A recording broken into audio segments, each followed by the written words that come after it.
कौन पूछेगा? मां नहीं पूछेगी तो पूछेगा कौन कि तुम इतनी रात कहां रही? ध्यान रखना मान्यवर, बात बहुत छोटी है, बात बहुत बड़ी है। आज का युवा, आज की बेटियां इतनी ताकत रखती हैं अपने अंदर, सुनने की ताकत। ध्यान रखना, एक ताकत पैदा करो कि हमारे बड़े बुजुर्ग कुछ कह रहे हैं तो हमें सुनने की ताकत हमारे अंदर होना चाहिए। हर चीज की ताकत है। जिम जा रहे हो, बॉडी बना रहे हो, लड़ने की ताकत है, झगड़ने की ताकत है, जवाब देने की ताकत है, गुस्सा होने की ताकत है, बात सुनने की ताकत नहीं है तुम्हारे अंदर।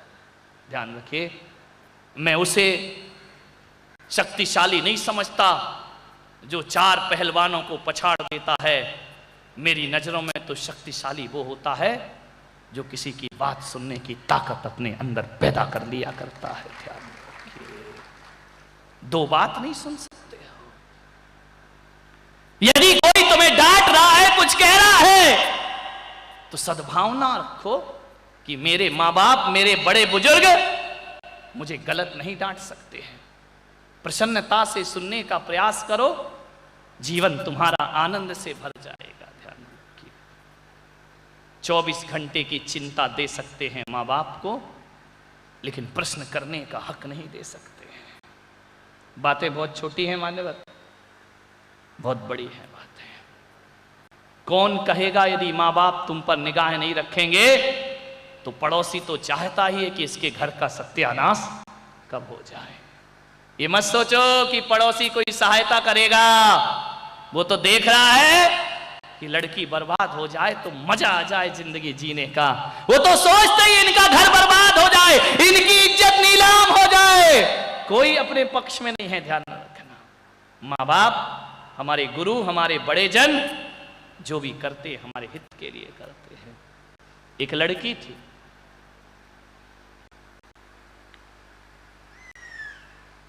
एक पिता की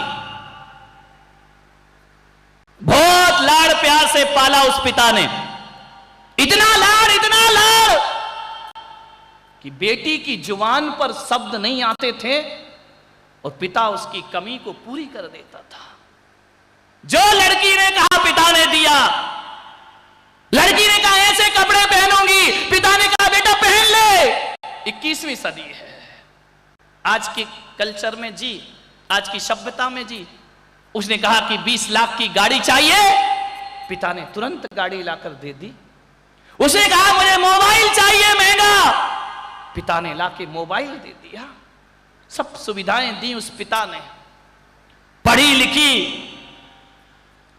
और जब लड़की बड़ी हो गई तो पिता ने सोचा कि लड़की जवान हो गई है, अब इसकी शादी कर देना चाहिए। कितना भी करोड़पति पिता हो जाए, अरबपति हो जाए, बेटी की शादी की चिंता तो रहती ही है। उसने एक अच्छा लड़का देखा, शादी कर दी। शादी होकर के ससुराल गई, 8 दिन भी नहीं हुए कि ससुराल से फोन आता है लड़की का, पापा जल्दी आओ, मैं इस घर में 1 मिनट भी नहीं रह सकती हूं। लड़की के पिता को लगा अभी 8 दिन हुए नहीं, बोली मैं नहीं रहूंगी, किसके साथ मेरी शादी कर दी आपने?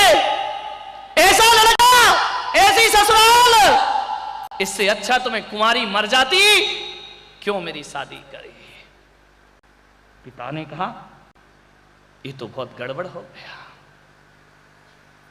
लाडली थी, मैं लड़की के मां बाप से निवेदन करूंगा, मैं ये नहीं कह रहा हूं कि अपने बच्चों को लाड मत करो, अपनी बेटी को प्यार मत दो, बहुत प्यार दो, इतना प्यार दो, इतना प्यार दो, इतना प्यार दो कि शायद दुनिया के कोई मां बाप ना देते हों।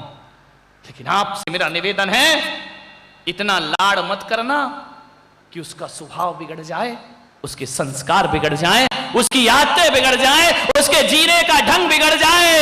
एक बात सोच करके बेटी को पालना कि मेरे घर में नहीं, इसे किसी और के घर में भी जाना है। ध्यान रखिए, बहुत बड़ी साधना है। केवल लड़की को जन्म देना, पढ़ाना लिखाना ही पिता का फर्ज नहीं होता, उसे जिंदगी देना भी मां बाप का फर्ज हुआ करता है। पिता ने कहा ठीक है बेटी, मैं आता हूं तुझे लेने। पिता गया, माहौल बिल्कुल शमशानी माहौल ससुराल में।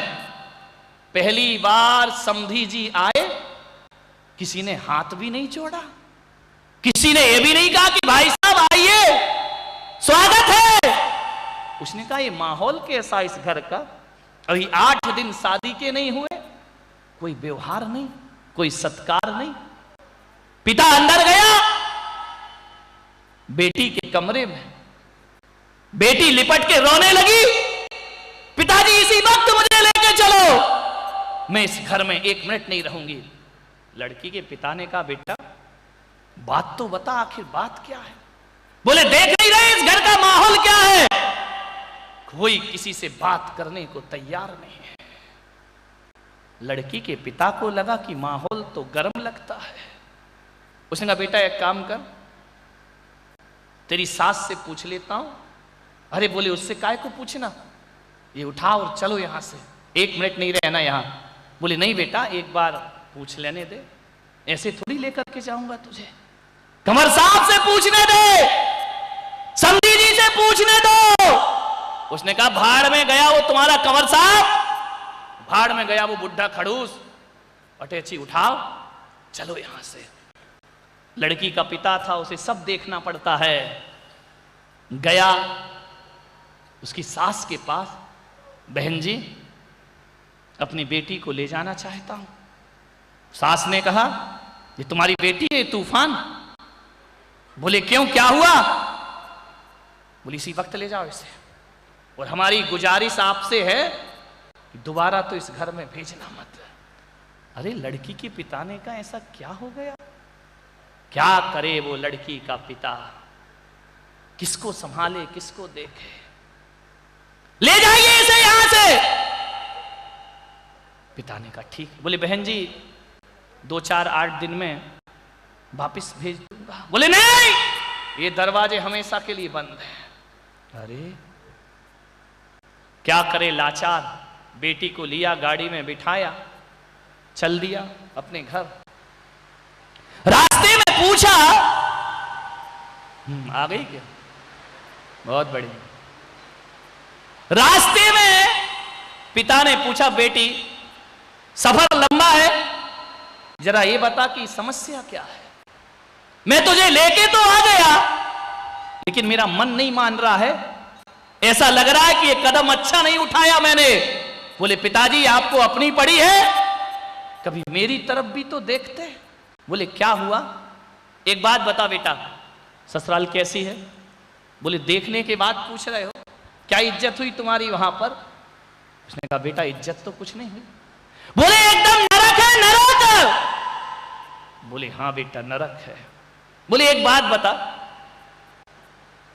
तेरी सास कैसी है। बोले डायन। उसने कहा डायन। बोले हाँ। बोले एक बात बता बेटा, तेरा ससुर कैसा। बोले राक्षस। पिता ने कहा ससुराल नरक, सास अभी तो बोल दो, बोलना तो चाह रही हो बोल नहीं पा रही हो। बोले सास डायन, ससुर राक्षस।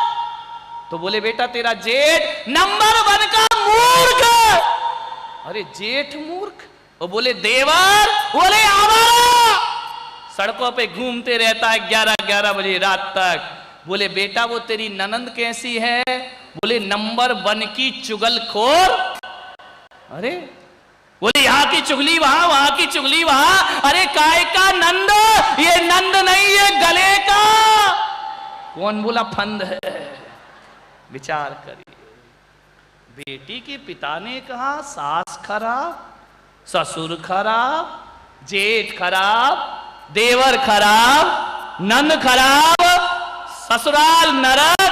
बोले अच्छा बेटा एक बात और बता, वो तेरा पति कैसा है। बोले साक्षात यमराज। अरे बोले यमराज से शादी कर दी। बोले बेटा चल, ससुराल में सारे कैरेक्टर खराब है, पड़ोसी कैसे हैं? बोले लुच्चे लफंगे बदमाश। अरे लड़की के बाप को लगा कोई भी सही नहीं उस घर में, ना ननन, ना देवर, ना जेठ, ना सास, ना ससुर, और तो और पति भी खराब, और तो और पड़ोसी भी। बाप लड़की का था, ध्यान रखना, लड़की के बाप को बहुत समझदारी रखना पड़ती है। ऐसी नासमझी से तो बेटी का घर उजड़ जाएगा, ससुराल उजड़ जाएगा। लड़की के पिता ने कहा कि जब सभी लोग गलत हैं तो गलती उनकी नहीं, गलती मेरी